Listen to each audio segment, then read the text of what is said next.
there is a psychology in which the truth of something, whether or not I'm saying the truth, depends on how many people like what I said.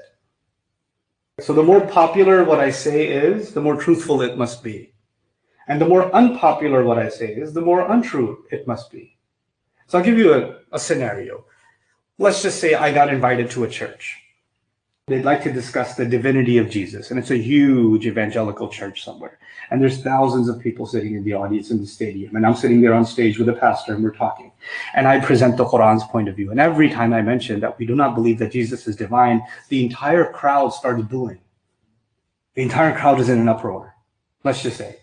And actually, I find that Christians are far more civil than that. But I'm giving you a hypothetical situation. Now let's flip the script. We're in a Muslim environment. There's a crowd of 50,000 Muslims, and there's a Muslim and a Christian sitting there. And a Christian wants to make the point that Jesus is divine. And every time he says Jesus is divine, the entire crowd goes, Astaghfirullah. And every time the Muslim says something about the oneness of Allah, the entire crowd goes, Takbir! And there's a huge roar. You know what that does? The crowd and the energy of the crowd is supposed to be now validating that this person is saying the truth. And the discontent of the crowd is supposed to be invalidating the arguments of the other. But actually, a crowd and their emotions and their uproar and their anger and their rage have nothing to do with truth and falsehood. It has to do with where their loyalties lie. That's what it has to do with.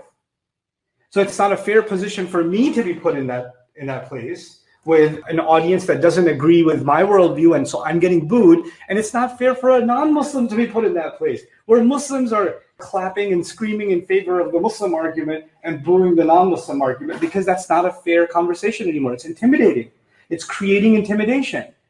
So what we learn from that is sometimes if you are going to stick to your principles and speak your truth and not be derailed by an individual, then you will find that that individual, whether they're at your workplace or in your family or some other situation, their next move might be to turn a lot of people against you as a loyalty test. If you're loyal to me, then you're against him.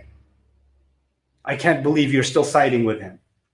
I can't believe you're still listening to him. I can't believe you're still talking to her. And they'll take this seriously, that person? So they want to alienate that person, and they want to create a mob against them. And if they can't do it openly, they'll go one by one and make phone calls and messages and make sure there's an entire squad being pulled away from you and towards them.